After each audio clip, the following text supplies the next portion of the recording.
السلام علیکم ورحمۃ اللہ وبرکاتہ۔ نحمدہ ونصلی علی رسولہ الکریم، اما بعد، اعوذ باللہ من الشیطان الرجیم، بسم اللہ الرحمن الرحیم۔ قال اللہ تبارک و تعالی فی القرآن المجید والفرقان الحمید، یا ایھا الذین آمنوا اتقوا اللہ وکونوا مع الصادقین۔ آمنت باللہ صدق اللہ مولانا العلی العظیم، وصدق رسوله النبی الامین الکریم الرؤوف الرحیم، ونحن على ذلك لمن الشاہدین والشاکرین، والحمد للہ رب العالمین۔ آئیے آغاز گفتگو سے قبل بارگاہ رسالت مآب صلی اللہ تعالی علیہ وسلم میں ہدیہ درود و سلام پیش کرنے کی سعادتیں حاصل کریں۔ پڑھیے بلند آواز سے اللہم صلی علی سیدنا مولانا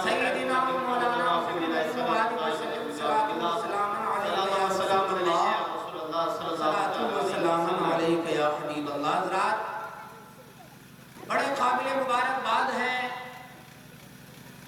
آپ تمام حضرات، اور بالخصوص اس جلسے کو سجانے والے، جنہوں نے اس جلسے کو سجا کر ہمیں اور آپ کو بلا کر تھوڑی دیر ان بزرگوں کی بارگاہ میں خراج عقیدت پیش کرنے کا موقع عنایت فرمایا۔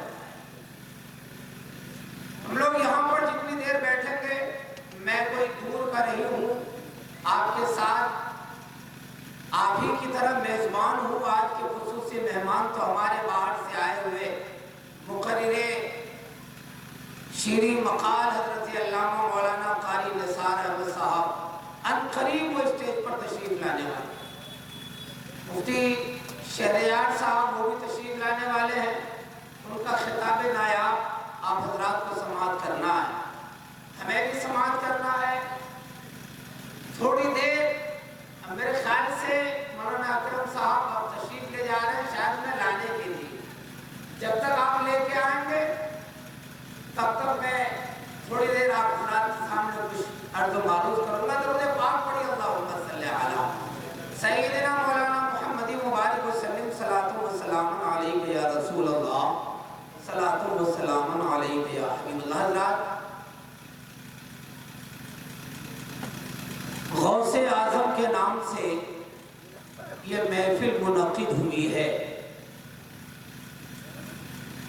چاہیے تو یہ تھا کہ غوث کے نام پر، نبی کے نام پر سارے لوگ یہاں پر آتے، لیکن کرسیاں ابھی بھی خالی ہیں۔ ہمارے بزرگوں نے کہا تھا، ان کا تصور تھا کہ ایسا یہ ناممکن بات ہے کہ جہاں حضور کا ذکر ہو اور حضور کے چاہنے والے نہ آئیں، جہاں غوث کا ذکر ہو اور غوث کے چاہنے والے نہ آئیں۔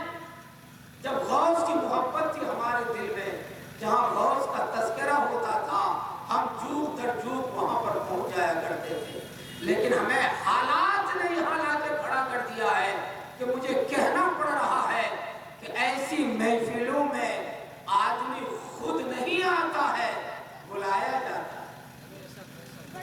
یہ بلائے ہوئے لوگ ہیں، یہیں سے میں اپنی تھوڑی دیر کی گفتگو چالو کرنا چاہتا ہوں۔ بلائے ہوئے لوگ ہیں، ورنہ کیا بات ہے کہ ایسی محفلوں میں بڑے بڑے مالدار دولت مند رئیس نہیں آ پاتے ہیں، لیکن کمزور اور ضعیف اور نبی کے نام لیوا ایسی محفلوں میں آ جاتے ہیں۔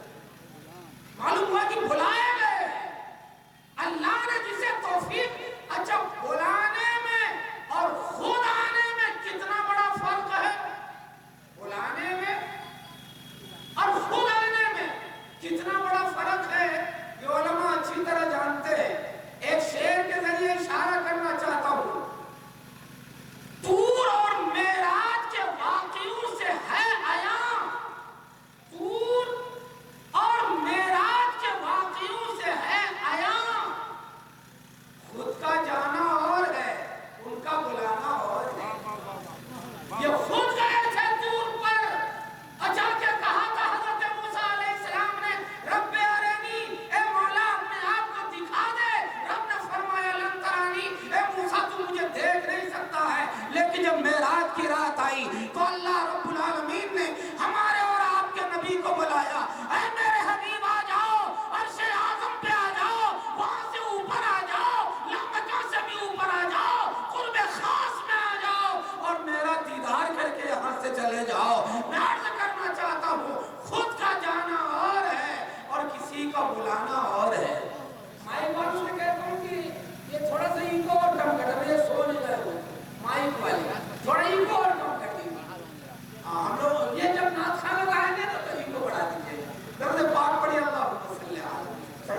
سبحان اللہ سبحان اللہ. دھوکے سے آ گئے ہیں، وہ بے من کے بیٹھے ہیں. اور سبھی براتیوں سے کہہ دو جلدی آ جائیں، آج میرے غوث دولہا بن کے بیٹھے ہیں. سبحان اللہ سبحان اللہ. بہت خوب بہت خوب. قابل مبارکباد ہیں آپ لوگ کہ اللہ رب العالمین نے ہمیں اور آپ کو غوث کے نام لیواؤں میں پیدا فرما دیا ہے. ایک شاعر نے کہا تھا گھر نہیں ملتا درے محبوب سبحانی مجھے، گھر نہیں ملتا درے محبوب سبحانی مجھے، قیامت تک کوستی رہتی یہ پیشانی مجھے، قیامت تک کوستی رہتی یہ پیشانی مجھے. اے جہنم جلتے جلتے ٹھنڈے دل سے غور کر، کیا بچا سکتے نہیں محبوب سبحانی مجھے، کیا بچا سکتے نہیں محبوب سبحانی مجھے. اور ان کے پیچھے جا رہا ہوں میں خدا کے سامنے، ان کے پیچھے جا رہا ہوں میں خدا کے سامنے. کتنی مشکل راہ میں کتنی آسانی مجھے، کتنی مشکل راہ میں کتنی آسانی مجھے. ارے خدا کی بارگاہ میں آپ جانا چاہتے ہیں، آپ راہ راست پر چلنا چاہتے ہیں، لیکن شیطان آپ کو بہکانے کے لیے تیار ہے. چونکہ شیطان جب جنت سے باہر نکلا تھا تو شیطان نے کہا تھا اے مولا میں تیرے بندوں کو بہکاؤں گا، اے مولا تیرے بندوں کو میں منزل سے ہٹا دوں گا. لیکن اللہ رب العالمین نے ارشاد فرمایا اے ابلیس تو بہکائے گا لیکن میرے محبوب بندوں کو نہیں بہکا پائے گا، ولیوں کو نہیں بہکا پائے گا. ہمیں اور آپ کو بہکانے کے لیے شیطان ہر وقت تیار رہتا ہے، لیکن جب ان بزرگوں کو دیکھتا ہے، ان اللہ کے ولیوں کو دیکھتا ہے تو شیطان راستہ چھوڑ کے بھاگ جاتا ہے. نبی نے ارشاد فرمایا اے عمر تم جس راستے سے گزر جاتے ہو شیطان وہ راستہ چھوڑ کے بھاگ جاتا ہے. معلوم ہوا کہ ہر جگہ آج بھی کچھ لوگوں کو بہکایا ہوگا، اس جلسے میں آنے سے روکا ہوگا، شیطان نے روکا ہوگا. ارے کہاں جا رہا ہے، کیوں نیند خراب کرنے جا رہا ہے، کیوں آرام چھوڑ کے جا رہا ہے. شیطان بہکانے کے لیے آ جاتا ہے. اور اگر آپ سننا چاہیں تو میں یہی بتاؤں کہ شیطان کہاں کہاں پہنچتا ہے بہکانے کے لیے. شیطان کہاں کہاں پہنچتا ہے. ایک مرتبہ پہنچ گیا مسجد کے دروازے پر نمازیوں کو بہکانے کے لیے. کہاں پہنچا؟ مسجد کے دروازے پر. ہر آدمی سے پوچھتا وہ شیطان، نمازیوں سے پوچھتا صاحب ایک مسئلہ بتا دو، کیا مسئلہ ہے تمہارا؟ تو وہ شیطان کہتا کہ یہ مسئلہ یہ ہے کہ کیا اللہ رب العالمین پوری دنیا کو اس ایک شیشی میں بند کر سکتا ہے یا نہیں؟ اب سیدھا سادہ آدمی تو یہ کہہ دیتا تھا کہ یار چھوٹی سی شیشی ہے، اتنی چھوٹی سی شیشی میں بوتل میں اتنی بڑی دنیا کیسے آ جائے گی؟ تو شیطان کہتا کہ بس یہی مسئلہ پوچھنا تھا، یعنی اسے بہکا دیا، خدا کی قدرت سے انکار کروا دیا. ارے اگر خدا چاہے تو سب کچھ کر سکتا ہے، یہ خدا کی قدرت ہے. ہر آدمی کو بہکاتا تھا. لیکن اسی راستے سے جب ایک علم والا پہنچا، ایک بہت بڑی بات کہہ رہا ہوں، علم والا آدمی جب پہنچا اس آدمی سے بھی پوچھا حضرت ایک مسئلہ بتا دیجئے، کیا مسئلہ ہے تیرا؟ مسئلہ یہ ہے کہ کیا اللہ رب العالمین پوری دنیا کو اس شیشی میں بند کر سکتا ہے یا نہیں؟ تو وہ علم والا بولا، عالم دین بولا ارے تو میرا ایمان خراب کرنا چاہتا ہے. رب کی قدرت یہ ہے، رب کی شان یہ ہے کہ اگر رب چاہے تو یہ شیشی تو بہت بڑی چیز ہے، اگر رب چاہے تو اس سے چھوٹی سی چیز کے اندر بھی پوری دنیا کو سمجھ سکتا ہے. میں سوال اللہ شیطان بہکانا چاہتا ہے. ایک مرتبہ یہاں کبھی کبھی تو جلسے میں آ جاتا ہے شیطان، جلسے میں لوگوں کو بہکاتا رہتا ہے، کب تک بیٹھا ہوا رہے گا، اٹھتا کیوں نہیں، تیری نیند خراب ہو رہی ہے، اٹھا کے لے کے چلا جاتا ہے. ایک مرتبہ شیطان پہنچ گیا مسجد کی کمیٹی والوں کے پاس. کہاں پہنچا؟ مسجد کی کمیٹی. اب مسجد کی کمیٹی والوں میں لڑائی لگا دی، جھگڑا کروا دیا. مدرسے کی کمیٹی والے مسجد کی کمیٹی والے آپس میں بیٹھے ہوئے تھے. شیطان گھس گیا صاحب انہیں لڑوایا جائے، جھگڑا کروایا جائے. تو ایک بولا کہ صاحب میں اس کمیٹی میں نہیں رہوں گا. شیطان گھس گیا اس میں اور بولا میں اس کمیٹی میں نہیں رہوں گا.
تک پہنچ جائیں کیا گے، بات ہے، کیا میرے بات ہے۔ سایہ منزل تک نعرہ پہنچیں گے۔ تکبیر، نعرہ رسالت، علماء کرام، اولیاء کرام، نعرہ تکبیر، نعرہ رسالت، واہ، بہت ان زبردست۔ کے پیچھے جا رہا ہوں میں، خدا کے سامنے کتنی مشکل راہ میں کتنی آسانی مجھے۔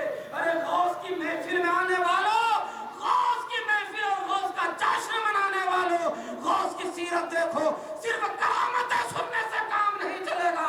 ارے غوث کی کرامت تو یہ ہے، میں کہتا ہوں جتنے اولیاء اس دنیا میں تشریف لائے، ہر ولی کرامت لے کر آئے تھے، لیکن ہمارے غوث سراپا کرامت بن کے اس دنیا میں تشریف لائے تھے۔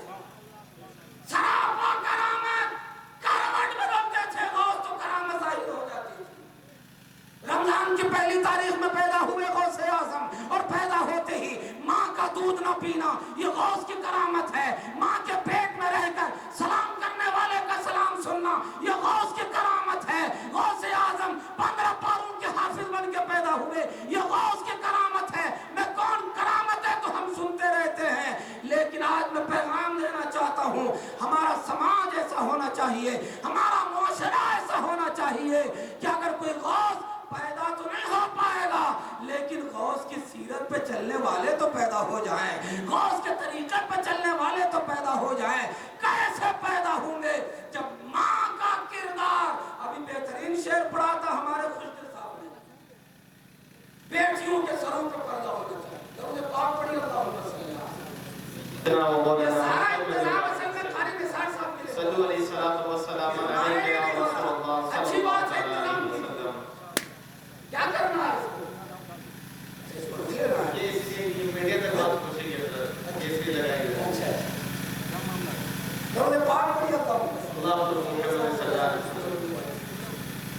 صلاۃ والسلام علیہ یا رسول اللہ، صلاۃ صلی والسلام۔ اللہ علیہ وسلم۔ غوث کی محفل میں آنے والوں، میرا یہ پیغام یاد رکھو، ہماری ماں بہنیں بھی سن رہی ہیں، پروجیکٹ لگا ہوا ہے۔ اپنے سماج کو سدھارنے کے لیے بہت بڑا ہاتھ ہوتا ہے ہماری ماں بہنوں کا، عورتوں کا۔ میں نے سنا ہے بزرگوں سے کہ اگر ہمارے سماج میں ایک لڑکی سدھر جائے تو پورا سماج سدھر سکتا ہے۔ ایک لڑکی اگر سدھر جائے تو پروف کر کے بتاؤں، ایک لڑکی نماز پڑھنے لگ جائے، ایک لڑکی اگر نمازی ہو جائے، باپ دیکھے گا، شرم آئے گی، میری بیٹی ہو کے نماز پڑھ رہی ہے اور میں 70 سال کا بوڑھا ہو کے نماز نہیں پڑھ رہا ہوں۔ باپ نماز پڑھنے لگے گا، جب بیٹی نماز پڑھے گی، بوڑھی ماں دیکھے گی کہ بیٹی ہو کے نماز پڑھ رہی ہے اور میرے قدم قبر میں لٹک رہے ہیں، میں نماز نہیں پڑھ رہی ہوں، تو ماں نماز پڑھنے لگے گی۔ بھائی دیکھے گا، بہن ہو کے نماز پڑھ رہی ہے اور میں بھائی ہو کے نماز نہیں پڑھ رہا ہوں، پورا گھر نماز پڑھنے لگے گا۔ جب ایک گھر نماز پڑھنے لگے گا، جو پڑوس کا گھر ہوگا وہ نماز پڑھنے لگے گا، اس کے پڑوس کا جو گھر ہوگا وہ نماز پڑھنے لگے گا، اسی کی شادی ہو جائے گی، سسرال جائے گی، اور جب وہاں جا کے نماز پڑھے گی، ساس دیکھے گی، اسے شرم آئے گی، بہو ہو کے نماز پڑھ رہی ہے، میں ساس ہو کے نماز نہیں پڑھتی ہوں، ساس نماز پڑھنے لگے گی، سسر دیکھے گا، اسے شرم آئے گی، میری بہو ہو کے نماز پڑھ رہی ہے، میری بہو ہو کے اور میں سسر ہو کے نماز نہیں پڑھتا ہوں، وہ خاندان، بہرحال تفصیل میں نہیں جاؤں گا۔ ایک لڑکی اگر سدھر جائے پورا سماج سدھر سکتا ہے، لیکن اگر ایک لڑکی بگڑ جائے تو وہ لڑکی پورے سماج کو بگاڑ دے گی۔ میری ماں بہنوں، آپ بھی میری بات سنو، آپ بھی فاطمہ زہرا کی سیرت کو اپنا لو۔ پیدا ہونے والا بیٹا امام حسین کی سیرت پہ چلے گا۔ غوث اعظم 15 پاروں کے حافظ پیدا ہوئے، کیسے؟ ان سے پوچھا گیا تھا غوث اعظم سے، اے غوث اعظم، آپ نے 15 پارے کہاں یاد کر لیے؟ تو میرے غوث نے فرمایا تھا، میری والدہ محترمہ 15 پاروں کی حافظہ تھی اور صبح کو اٹھ کر جب تک 15 پاروں کی تلاوت نہیں کر لیتی تھی اس وقت تک کوئی دوسرا کام نہیں کرتی تھی۔ غوث کی ماں قرآن کی تلاوت